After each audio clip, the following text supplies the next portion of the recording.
चलिए, online classes में आप सभी लोगों का एक बार फिर से स्वागत करते हैं। ध्यान दीजिएगा, आज हम यहाँ पे डिस्कस करने वाले हैं करप्शन एक्ट के बारे में। एक नया सब्जेक्ट है जिसको हम लोग स्टार्ट कर रहे हैं। ये एडीपीयू सीरीज में आप यहाँ पे पढ़ेंगे आज प्रिवेंशन ऑफ करप्शन एक्ट 1988 यानी कि भ्रष्टाचार निवारण अधिनियम 1988।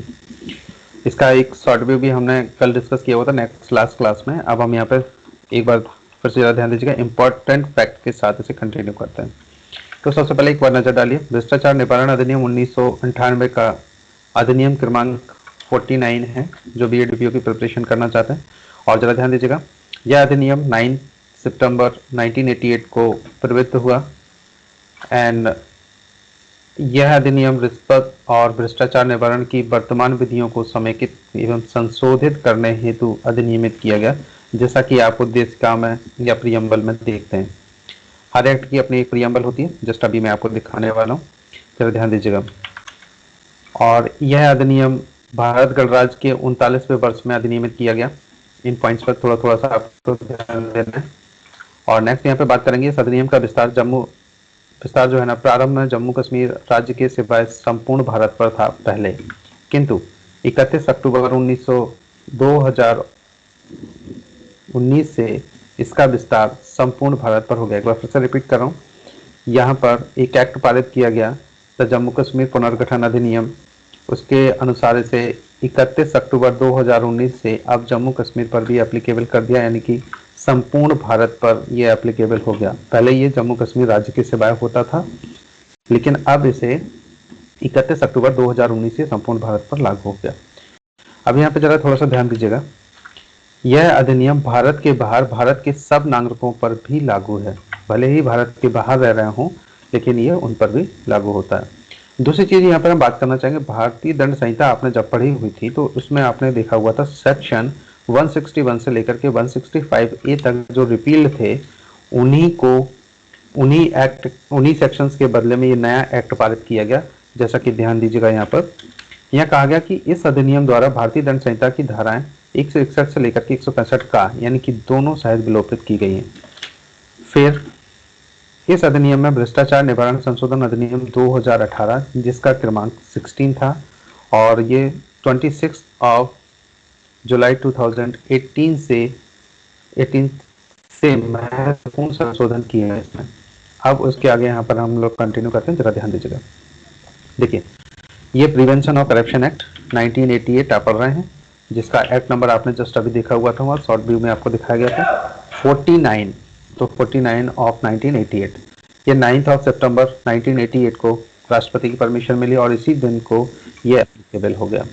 जैसे कि आप यहाँ पर ये देख रहे हैं, ये इतनी सी लाइन आप जो देख रहे हैं, ये इस पर थोड़ा सा नजर डालें। ये जनरली एक्ट का प्रियम्बल होता है, जैसा कि मैं आपको यहाँ पे दिखाना चाहूंगा।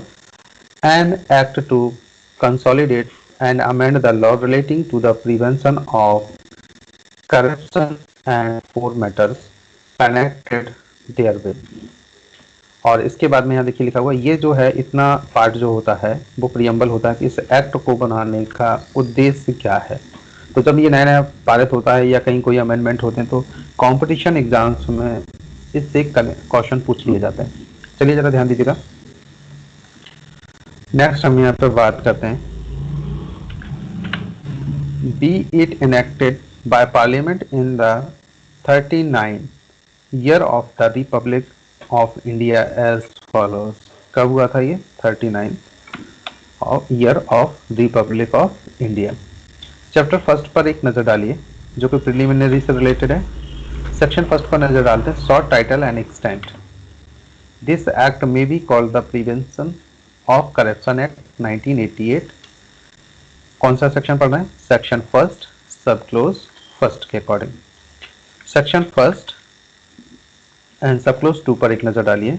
It extend to the whole of India and it applies also to all citizen of India outside India. यहाँ से देखिए 2 क्वेश्चन आप ये बनाए। पहले जनरली एडीपीओ में जो क्वेश्चन पूछे जाते थे, कुछ एक्ट थे जो जम्मू कश्मीर राज्य के सिवाय संपूर्ण भारत पर एप्लीकेबल होते थे, इन्फोर्स होते थे, लेकिन और कुछ होते थे जो स्पेशल केवल इंडिया पर एप्लीकेबल होते, तो जनरली यहाँ से एडीपीओ में एक क्वेश्चन 100% पूछा जाता था। एक एक्ट को छोड़ दिया गया तो दूसरे एक्ट से जरूर ऐसे क्वेश्चन पूछे जाते थे। लेकिन अभी क्या है कि जनरली एक्ट को it extend to whole of India कर दिया गया। जो जम्मू कश्मीर पुनर्गठन अधिनियम 2019 के अनुसार 31 अक्टूबर 2019 से एप्लीकेबल कर दिए गए, तब से लेकर के अभी तक ये कंटिन्यू है। चलिए जरा ध्यान दीजिए, यहाँ पर एक क्वेश्चन और बन रहा है। इट अप्लाइज ऑल्सो, ध्यान दीजिएगा, it applies also to all citizens of outside India. यहाँ से ये भी क्वेश्चन एक बन रहा है कि आउटसाइड इंडिया भी जितने भी सिटीजन इंडिया के भले ही बाहर हों, उन पर भी ये एप्लीकेबल होगा, इस बात को ध्यान देना है। चलिए नेक्स्ट जरा ध्यान दीजिए, जो लोग हिंदी मीडियम के वो भी इस पर एक नजर डाल लीजिएगा। आज आप पढ़ रहे हैं भ्रष्टाचार अधिनियम 1988, और इसके संबंध में मैं आपको क्लियर करना चाहूँगा। देखिए एक्ट नंबर जैसे कि 49 सन 88 है, और ये 9 सितंबर 88 को एप्लीकेबल हुआ, और इसी देने से राष्ट्रपति की परमिशन भी मिली। यहाँ पर ये जो लाइन आप देख रहे हैं, विस्पत और भ्रष्टाचार निवारण की वर्तमान विधियों को समेकित एवं संशोधित करने हेतु अधिनियम, ये इसकी प्रियम्बल होती है, और ये भारत के गणराज्य के 39वें वर्ष में संसद द्वारा निम्नलिखित रूप में अधिनियमित किया। निम्नलिखित का मतलब जो नीचे सेक्शन यहाँ दिए गए हैं, ये जो सेक्शन दिए गए फर्स्ट से लेकर के 31 तक, ये इस लाइन का मतलब होता है। चलिए चैप्टर फर्स्ट पर एक नजर डालिए। यहाँ पर बात की गई है संक्षिप्त नाम और विस्तार। सेक्शन फर्स्ट का सबसेक्शन फर्स्ट में नजर डालिए। यह अधिनियम भ्रष्टाचार निवारण अधिनियम 1988 कहा जा सकेगा। और सेकंड में इसका जरा ध्यान दीजिए, इसका विस्तार संपूर्ण भारत पर है, और यह भारत के बाहर भारत के सब नागरिकों पर भी लागू है। सेक्शन नंबर 2 पर एक बार नजर डालिए। यहाँ पर परिभाषाओं की बात की गई है। तो सबसे पहले देखिए 2A में यानी कि 2 काम है, निर्वाचन की बात की गई। निर्वाचन से जो संबंध है, निर्वाचन से अभिप्रेत है कोई निर्वाचन जो किसी अधिनियम के अधीन सांसदों के निर्वाचन या किसी विधानसभा, स्थानीय प्राधिकरण या अन्य लोक प्राधिकरण के निर्वाचन के लिए किसी भी प्रकार किए जाते हैं। किस किस के लिए, देखिए जरा ध्यान दीजिए। यहाँ पर बात की गई निर्वाचन से कोई निर्वाचन जो किसी अधिनियम के अधीन किसके, सांसदों के निर्वाचन से रिलेटेड है फर्स्ट, और सेकंड है किसी विधानसभा, सेकंड, और स्थानीय प्राधिकरण 3, या अन्य प्राधिकरण के 4 के लिए किसी भी प्रकार किए जाते हैं, तो उनके निर्वाचन से रिलेटेड है, मीन्स इलेक्शन की बात कर रहे हैं। काका पर जरा नजर डालिए, आप पढ़ रहे हैं सेक्शन 2 और 2 का काका। देखिए विहित, विहित का मतलब होता है प्रेस्क्राइब। प्रेस्क्राइब का मतलब क्या, देखिए जरा ध्यान दीजिए। इससे इस अधिनियम के अधीन बनाए गए नियम द्वारा विहित अभिप्रेत है, और तदनुसार विहित पद का अर्थ लगाया जाएगा। विहित का मतलब प्रेस्क्राइब।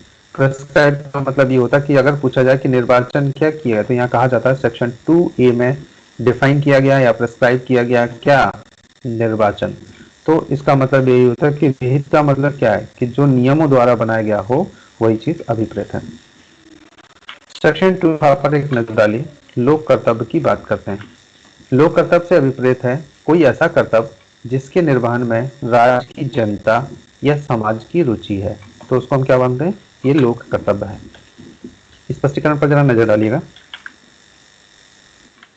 राज्य में केंद्रीय, प्रांतीय या राज्य के किसी अधिनियम के अधीन निर्मित निगम या कोई प्राधिकरण या कोई निकाय जो सरकार द्वारा स्वामित्वाधीन है या नियंत्रणाधीन या सहायता प्राप्त, देखिए 3 है, या तो सरकार के स्वामित्व में हो, उसके नियंत्रण में हो, या उससे कोई सहायता प्राप्त हो, या कोई सरकारी कंपनी जैसा कि कंपनी अधिनियम 1956 की धारा 617 में परिभाषित है। तो पहले जो कंपनी अधिनियम जो था 2013 से अमेंडमेंट हो रहे हैं उसमें, तो 2013 में न्यू अमेंडेड एप्लीकेबल हो गया, और जो 1956 था वो पहले हुआ करता था, और उसके बाद ये 2013 में अमेंडमेंट करके नया एक्ट बना दिया जो कंपनी अधिनियम ही है, मतलब इसको अमेंड कर दिया गया 1956, तो न्यू अमेंडेड 2013 इसको कहा जाता है। इसकी जो सेक्शन 617 है इसमें जो परिभाषित हैं उन सबको कंपनी माना जाएगा, कि सरकारी कंपनी कहा जाएगा। तो ये सब क्या होते हैं, सब राज्य में, जो यहाँ राज्य की जनता की बात की गई कि राज्य की जनता या फिर समाज की रुचि हो, उनको हम लोग लोक कर्तव्य कहेंगे। सेक्शन 2B यानी कि 2 में डिफाइन किया गया। चलिए जरा ध्यान दीजिए, जो इंग्लिश मीडियम के हैं वो भी जरा नजर डालिएगा एक बार। सेक्शन 2A पर नजर डालते हैं। यहाँ बात की गई इलेक्शंस की। इलेक्शन का मतलब होता है means any election by whatever means held under any law for the purpose of selecting members of parliament. किसके पर्पस से? सेलेक्टिंग मेंबर्स ऑफ पार्लियामेंट और एनी लेजिस्लेचर, लोकल अथॉरिटी और अदर पब्लिक अथॉरिटी। तो यहाँ पर आप इनको बना सकते हैं, first, second point and third point and fourth. इन सबको मान लेते हैं कि ये इलेक्शन की डेफिनेशन में काउंट होंगे। सेक्शन 2AA पर नजर डालिए। प्रेस्क्राइब की बात की गई है। Means prescribe by rules made under this act and the expression prescribe shall be constitute accordingly. Prescribe का मतलब यहाँ पर विहित होता है, और विहित का मतलब जैसे आप ये पढ़ रहे हैं पब्लिक ड्यूटी। तो पब्लिक ड्यूटी क्या है, कहाँ पर प्रेस्क्राइब किया गया, तो कहा जाएगा सेक्शन 2B में पब्लिक ड्यूटी डिफाइन की गई या प्रेस्क्राइब की गई, तो इसका मतलब यह होता है। चलिए जरा ध्यान दीजिएगा, जैसे कि यहाँ पर सेक्शन 2B में हम यहाँ पर पढ़ने वाले हैं पब्लिक ड्यूटी से रिलेटेड। पब्लिक ड्यूटी की यहाँ पर डेफिनेशन दी गई है। Means a duty in the discharge of the state, the public और the community at large has an interest। explanation पर एक बार नजर डालिए। In this clause, state include a corporation established by or under a central, provincial और state act। या तो वो सेंट्रल के अकॉर्डिंग किया गया, प्रोविंशियल के अकॉर्डिंग किया गया हो, या फिर स्टेट एक्ट के अकॉर्डिंग, और एन अथॉरिटी और बॉडी ऑन और कंट्रोल और aided by the government or a government company as defined in section 617 of the Companies Act 1956। तो यहाँ पर कंपनी अधिनियम के अकॉर्डिंग जो गवर्नमेंट कंपनी है वो सेक्शन 617 के अकॉर्डिंग द कंपनी एक्ट में जो डिफाइन की गई उसके अकॉर्डिंग माना जाएगा। तो यहाँ पर जो स्टेट की बात की गई, स्टेट क्या होंगे, इन सब को हम क्या मान लेंगे, ये सब स्टेट हैं। अब बात की गई कि पब्लिक सर्वेंट कौन कौन से होंगे, किस किस को हम लोग पब्लिक सर्वेंट्स कहेंगे। ये आप ऑलरेडी आईपीसी में भी पढ़ चुके हैं, लगभग सेम ही है। यहाँ पर बस थोड़ा बहुत इधर उधर सेक्शन में ये अंतर आपको देखने को मिलेगा, कोई ऊपर नीचे होंगे, लेकिन सेंस वही है। पब्लिक सर्वेंट्स मीन्स क्या है, देखिए जरा ध्यान दीजिएगा। जो लोग हिंदी मीडियम के वो भी जरा ध्यान दीजिए। सेक्शन 2C में यानी कि लोक सेवक से अभिप्रेत है, इसको हम लोग पब्लिक सर्वेंट्स भी बोल सकते हैं।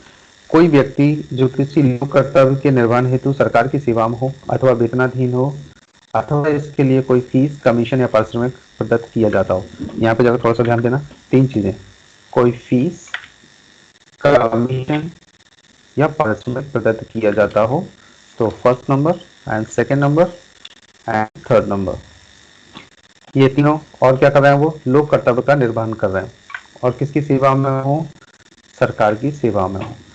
उनसे देखिए, पहली चीज वेतनाधीन हो, वेतन पाता हो, वेतन नहीं मिल रहा कोई बात नहीं, इसके लिए कोई फीस भी सरकार से लेता हो, कोई कमीशन लेता हो, कोई पारिश्रमिक पाता हो, ये सब क्या मान लिए जाएंगे कि ये सब लोक सेवक।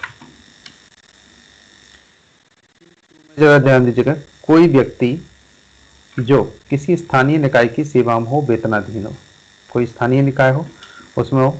3 में जरा ध्यान दीजिए, कोई व्यक्ति जो किसी केंद्रीय, प्रांतीय या राज्य की किसी विधि के द्वारा या गठित किसी निगम अथवा कारपोरेशन या किसी निकाय जो सरकार द्वारा स्वामित्वाधीन है या नियंत्रणाधीन है, सहायता प्राप्त है, या कोई सरकारी कंपनी जैसा कि कंपनी अधिनियम 1956 की धारा 617 में परिभाषित है कि सेवा में हो या वेतनाधीन हो, इन सब को हम लोग क्या मान लेंगे कि ये लोक सेवक है। 4 नंबर पॉइंट पर नजर डालिए। कोई न्यायाधीश या विधि द्वारा प्राधिकृत कोई अन्य व्यक्ति जिसे स्वयं या किसी समूह के सदस्य के नाते न्याय निर्णय का कार्य करता हो, जो न्याय निर्णय का कार्य करता हो और किसके द्वारा प्राधिकृत हो, विधि द्वारा प्राधिकृत होना चाहिए। अब कोई अन्य व्यक्ति भी हो सकता है और जिसे स्वयं या किसी समूह के सदस्य के नाते न्याय निर्णय का कार्य करता हो, और कोई न्यायाधीश भी इसमें इंक्लूड है। ये भी सब किसमें आ जाएंगे, ये लोक सेवक में आते हैं। जो लोग इंग्लिश मीडियम के वो भी जरा ध्यान दीजिएगा। सेक्शन आप पढ़ रहे हैं 2C, और यहाँ पर हम बात कर रहे हैं पब्लिक सर्वेंट की। सेक्शन 2C का सब क्लोज फर्स्ट में एक बार नजर डालिए। Any person in the service और पे ऑफ गवर्नमेंट और रेम्यूनरेटेड बाय गवर्नमेंट बाय फीस और commission for the performance of any public duty. किसी भी पब्लिक ड्यूटी के बदले में क्या क्या मिलता हो उसे, क्या ध्यान दीजिएगा, या तो वो गवर्नमेंट से पे पाता हो, या कोई भी रेम्यूनरेटेड हो, या फिर कोई फीस हो, कोई कमीशन हो, किसके पर्पज में, performance of any public duty, तो उसे क्या मान लेंगे यहाँ पर, पब्लिक सर्वेंट। कौन सा सेक्शन पढ़ रहे हैं आप, 2C सब क्लोज फर्स्ट के अकॉर्डिंग। ये इसका मैन है, ये सबका सार आपको एक दिखाएगा, इसको जरा ध्यान रखिएगा। बाकी की सारी चीजें आप उसे क्लियर उसमें मेंशन की गई हैं, लेकिन जो सेक्शन 2C का जो फर्स्ट क्लॉज है, ये आपको उनका जजमेंट लेने में एक अंदाजा लगाने के लिए सबसे अच्छा आपकी हेल्प करेगा। कैसे हेल्प करेगा, पहली चीज तो क्या गवर्नमेंट से पेमेंट मिलती है, बोले हाँ, तो क्या है, लोक सेवक। कोई रेम्यूनरेशन मिलता है, हाँ। कोई फीस मिलती है आपको, हाँ। कमीशन मिलता है, हाँ। और क्या करते हो आप, कोई पब्लिक ड्यूटी, यस, तो क्या हो गया, वो लोक सेवक हो गया। तो इससे एक जजमेंट लगाने में आसानी होती है। बाकी ये सारी चीजें आप कई बार भूल भी जाते हैं, तो भी ये जो सेक्शन फर्स्ट है इसके अनुसार आप कह सकते हैं कि यहाँ पर इसको हम पब्लिक सर्वेंट कह सकते हैं, करप्शन एक्ट के अकॉर्डिंग। कौन सा सेक्शन है, सेक्शन 2C सब क्लोज फर्स्ट के अकॉर्डिंग। चलिए जरा सेकंड पर एक नजर डालिए। Any person in the service और पे ऑफ द लोकल अथॉरिटी, तो किससे पाता हो, देखिए यहाँ पर हमने गवर्नमेंट की बात की थी, और गवर्नमेंट किसमें, लोकल अथॉरिटी भी इसमें इंक्लूड है। कौन सा सेक्शन पढ़ रहे हैं, सेक्शन 2C और सब क्लोज सेकंड। थर्ड पर एक बार नजर डालिए। Any person in the service और पे of a corporation established by और अंडर अ सेंट्रल, प्रोविंशियल और स्टेट एक्ट और एन अथॉरिटी और अ बॉडी ऑन और कंट्रोल और एडेड बाय द गवर्नमेंट और a government company as defined in section 670 of the Company Act 1956। तो भी हम क्या मान लेंगे, कोई कंपनी भी है जो सरकारी है, सेक्शन 2C सब क्लोज थर्ड के अकॉर्डिंग ऐसा माना जाएगा कि ये भी इसके जो कर्मचारी होंगे वो भी सब कैसे होंगे, लोक सेवक यानी कि पब्लिक सर्वेंट माने जाएंगे। फोर्थ नंबर पॉइंट पर एक नजर डालिए। आप पढ़ रहे हैं सेक्शन 2C सब क्लोज 4, इसके अकॉर्डिंग देखेंगे, एनी जज including any person empowered by law to discharge whether by himself or as a member of anybody or person any adjudicatory functions, जो भी adjudicatory functions में involve हो वो सब, और कैसे हो, empowered by law। तो any person empowered by law, अगर वो लॉ के द्वारा empowered किया गया और adjudicatory functions का रोल प्ले कर रहा है, या कोई जज है, तो भी यहाँ क्या होगा, पब्लिक सर्वेंट होगा, सेक्शन 2C सब क्लोज 4 के अकॉर्डिंग। चलिए जरा ध्यान दीजिएगा नेक्स्ट।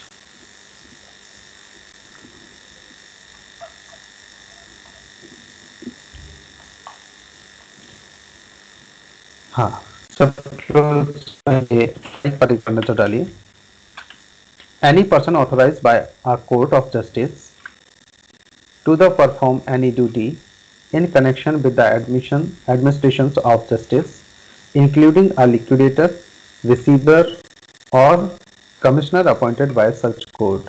अगर कोर्ट के द्वारा भी किसी को ऑथराइज किया गया किसी वर्कआउट के लिए, जैसे any person authorise by court of justice, किसके लिए, टू परफॉर्म एनी ड्यूटी, और in connection with the administration of justice, जो एडमिनिस्ट्रेशन ऑफ जस्टिस के लिए हो, इंक्लूडिंग लिक्विडेटर भी है इसमें, रिसीवर भी है, और कमिश्नर अपॉइंटेड भी किया गया, ये सभी क्या मान लिए जाएंगे, लोक सेवक हैं।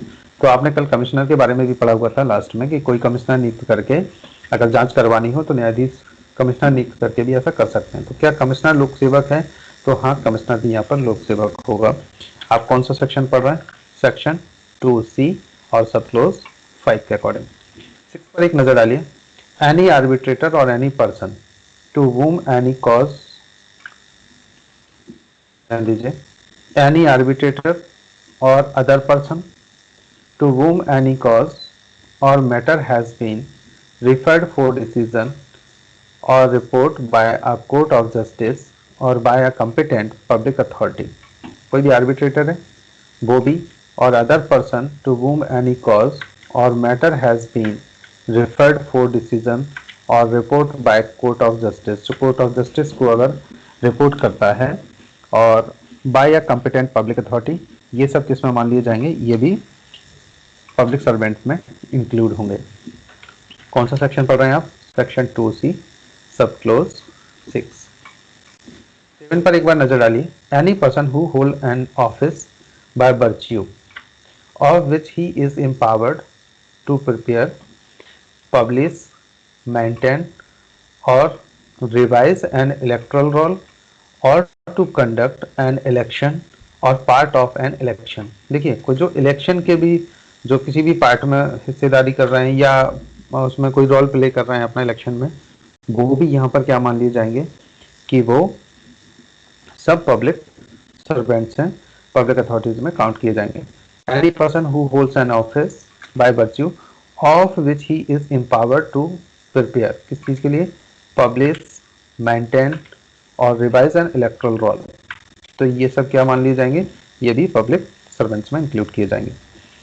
8 नंबर पॉइंट पर जरा नजर डालिए। Any person who holds an office by virtue और विच ही इज ऑथोराइज और required to perform any public duty, जो भी पब्लिक ड्यूटी को निभा रहे हैं किसी भी कारण से, चाहे वो कोई ऑफिस होल्ड कर रहे हों, तो भी उनको मान लिया जाएगा कि ये पब्लिक सर्वेंट्स हैं। 9 पर एक बार नजर डालिए। Any person who is president, who is the president, secretary or other office bearer of a registered cooperative society engaged in agriculture, industry, trade or banking, receiving or having received any financial aid from the central government or a state government। देखिए, state government या central government से related किसी से भी हो, तो भी यहाँ पे क्या मान लिया जाएगा कि ये पब्लिक अथॉरिटीज हैं, पब्लिक सर्वेंट्स हैं। देखिए, जरा ध्यान दीजिए।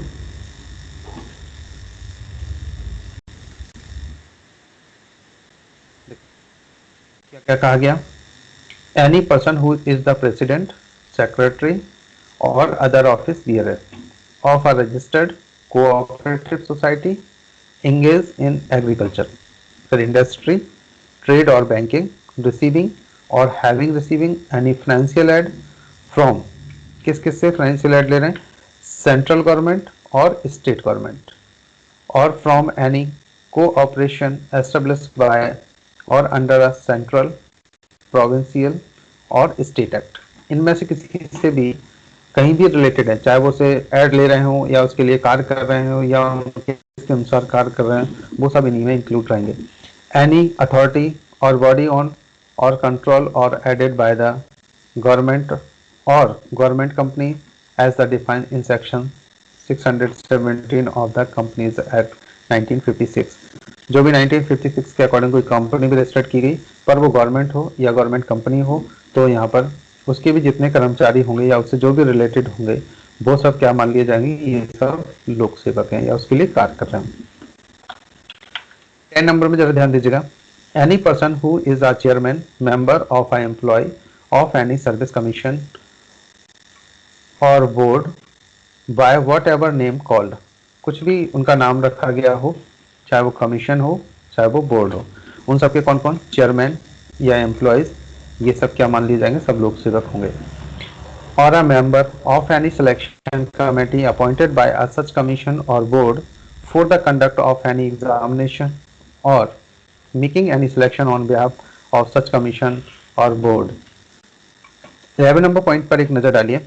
Any person who is a vice chancellor, ध्यान दीजिएगा, who is a vice chancellor और member of any governing body, professor, reader, lecturer और एनी अदर टीचर और employ by what ever designation called of any university and any person whose service have been availed of by university or any other public authority in connection with holding or conducting examination। ये सबको क्या मान लिया जाएगा, ये सब public servants हैं। इसको थोड़ा सा ध्यान दीजिएगा, इसके पीछे एक विवादित स्थिति थी पहले, क्या जो विश्वविद्यालय का परीक्षा के क्या वो लोक सेवक होगा या नहीं होगा, तो उस समय कुछ केसेस में कहा गया कि नहीं होगा, फिर बाद में उसे कर दिया गया। तो यहाँ पर इन्होंने ये क्लियर कर दिया है। सेक्शन आप पढ़ रहे हैं 2C का 11। इसमें यहाँ पर देखिए किस किस को इंक्लूड कर लिया है इन्होंने, वाइस चांसलर को भी कर लिया है और किसी भी गवर्निंग बॉडी को भी कर लिया है, प्रोफेसर को भी कर लिया है, रीडर को भी कर लिया है, लेक्चरर को भी कर लिया है और एनी अदर टीचर और एम्प्लॉय को भी कर लिया, भले ही उनका डेजिग्नेशन कुछ भी हो। फिर दूसरा, क्या जो एग्जाम कंडक्टिंग कर रहा है क्या उसको भी माना जाएगा, तो यहाँ देखिएगा और कंडक्टिंग एग्जामिनेशन, ये सब इसमें किसमें मान लिया जाएगा, सब पब्लिक अथॉरिटी में इंक्लूड होंगे। चलिए सेक्शन 2C12 पर एक नजर डालते हैं हम लोग। Any person who is an office bearer, an employee of an educational, scientific, social, cultural or other institution in whatever manner established receiving or having received any financial assistance from the central government or any state government or local or other public authority, ये भी क्या मान लिए जाएंगे, सभी public servant हैं, इनकी लोक सेवक माने जाएंगे। एक्सप्लेनेशन फर्स्ट और सेकंड पर एक बार नजर डालिए। यहाँ कहा गया देखिए, person falling under any of the above sub clause are public servant whether appointed by the government और नॉट। कहा गया देखिए, person falling under any of the above sub clause are public servant. वो जो ऊपर जो जितने भी क्लॉज हैं उन सब में, उन सबको क्या मान लिया जाएगा कि वो पब्लिक सर्वेंट्स हैं, भले ही क्या करें, what ever appointed by the government और नॉट, चाहे वो अपॉइंटेड हो या ना हो, ऊपर के जितने भी क्लॉज पढ़े हैं और वहाँ पर falling under any of the above sub clause, तो यहाँ पर उनको लोक सेवक मान लिया जाएगा और उनको पनिशमेंट भी मिल सकता है। एक्सप्लेनेशन नंबर 2 पर एक बार नजर डालिए। Wherever the word public servant occurs, they shall be understood of every person who is in actual possession of the situation of a public servant। जिसके पोजीशन में भी पब्लिक सर्वेंट हो, एक्चुअल, देखिए यहाँ पे ध्यान दीजिएगा, actual position of the situation, जो सिचुएशन है और वो किसी व्यक्ति के हैंड ओवर हो, पब्लिक सर्वेंट के अगर रोल प्ले कर रहा है तो यहाँ पर उसको भी पब्लिक सर्वेंट इंक्लूड कर दिया जाएगा। जैसे कई बार आप देखते हैं समन को जो सर्व करने के लिए जाता है तो कभी कभी सिविल केसेस में पक्षकारों को ही दे दिए जाते हैं, और तो उस समय जब वो सर्व कर रहे होते तो उन्होंने भी यहाँ पे पब्लिक सर्वेंट की अथॉरिटी होती है, इनकी पब्लिक सर्वेंट उनको माना जाता है, इनकी लोक सेवक उनको काउंट किया जाता है। ध्यान दीजिएगा। नेक्स्ट यहाँ पर कहा गया, whatever legal defect there may be in his right to hold that situation. जो भी वो legal defect there may be in his right to hold that situation, वो सिचुएशन को जैसे भी हैंडल कर रहे हैं पर उनको यहाँ पर क्या मान लिया जाएगा कि वो भी यहाँ पर पब्लिक सर्वेंट है। नेक्स्ट यहाँ पर ध्यान दीजिएगा, सेक्शन 2D पर एक नजर डालते हैं हम लोग। अनड्यू एडवांटेज क्या होता है, तो देखिएगा, means any gratification what ever other than legal remuneration. Legal remuneration को छोड़ करके कोई भी अनचाहा एडवांटेज अगर कोई व्यक्ति चाहता है, कोई भी अलग से कोई पैसे या कुछ भी चीज़ों की डिमांड करता है, तो यहाँ पर ये अनड्यू एडवांटेज में काउंट किया जाएगा। एक्सप्लेनेशन जरा यहाँ पे ध्यान दीजिएगा। For the purpose of this close, इस क्लोज के अकॉर्डिंग किन किन चीज़ों को यहाँ पे मानेंगे कि अनड्यू एडवांटेज में इनको इंक्लूड किया जाएगा। तो देखिए, ए और बी यहाँ पर दो चीज़ें यहाँ इंक्लूड की गई। The word gratification is not limited to pecuniary gratification और to gratification estimable in money. तो देखिए यहाँ कहा गया कि लिमिटेड टू पेक्यूनरी ग्रेटिफिकेशन ही नहीं है, फिर अदर चीजें भी इसमें इंक्लूड कर देंगे। बी नंबर पर जरा ध्यान दीजिएगा, the expression legal remuneration. Legal remuneration क्या है, is not restricted to remuneration paid to a public servant. जो पब्लिक सर्वेंट को जो रेम्युनरेशन पेड किया जाता है उसके लिए बात नहीं की गई है, but includes all remuneration which he is permitted by the government और the organisation which he serve to receive. जो वो अपने सर्विस के बदले में जो चार्ज ले सकता है, जो फीस ले सकता है, वो लीगल रेम्युनरेशन में काउंट की जाएंगी, और जो यहाँ गवर्नमेंट या ऑर्गेनाइजेशन उसको ऑथोराइज करे तो वो अनड्यू एडवांटेज में इंक्लूड नहीं होगा। यहाँ पर जो हिंदी मीडियम के वो भी जरा ध्यान दीजिएगा। यहाँ पे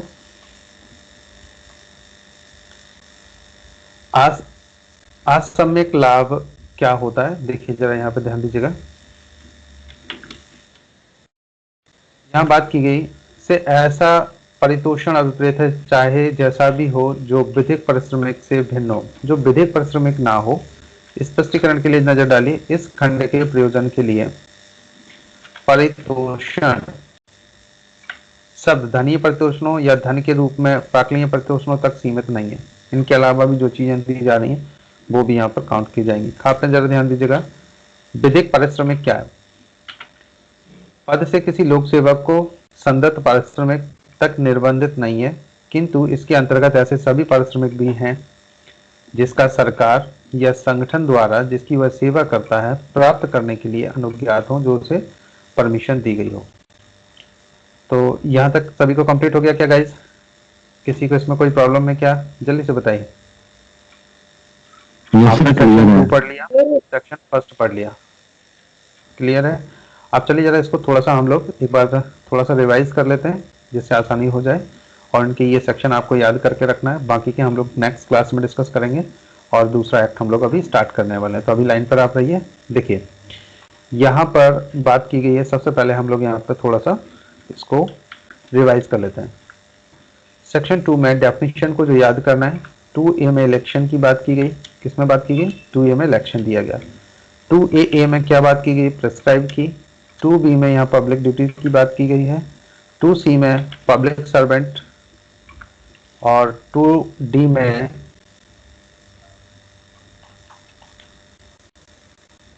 एडवांटेज की बात की गई है। और इसके बाद ये चैप्टर क्लोज हो जाता है। केवल यहाँ 4 डेफिनेशन है, ABCD, बस केवल आपको 4 ही इसको याद करना है। तो इतना आपको याद रखना है, और दूसरा इसके जो इम्पोर्टेंट फैक्ट्स थे वो आपको याद करना है। एक्ट नंबर, दूसरा कब ये एप्लीकेबल हुआ, प्रेसिडेंट की परमिशन कब मिली, और इसमें जो अमेंडमेंट किया गया था it extend to whole of India, ये इंपॉर्टेंट था, कब से इसको किया गया।